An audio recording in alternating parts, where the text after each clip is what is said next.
علم جعفر کی روشنی میں ماہ شعبان کا مہینہ نخب کا مہینہ ہے، یعنی اس مہینہ میں احساسات اور جذبات پر قابو پانا تھوڑا مشکل ہوتا ہے۔ اسی لیے تمام برج والوں کو چاہیے کہ جب وہ ایک دوسرے سے ملیں تو محبت سے پیش آئیں اور کسی قسم کے اختلافات کو ہوا نہ دی جائے۔ ماہ شعبان کا صدقہ کالی چیز کا ہے۔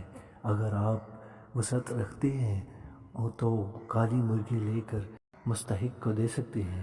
اس کے علاوہ اگر آپ کالے چنے لے کر بھی حسب توفیق کسی مستحق کو دے دیں، اس صدقہ کی برکت سے آپ کے تمام کام جو رکے ہوئے ہیں اس کی تمام رکاوٹیں دور ہوں گی اور کاموں میں برکت، روزگار میں برکت ہوگی اور اللہ پاک آپ کے گھروں پر رحمت فرمائیں گے۔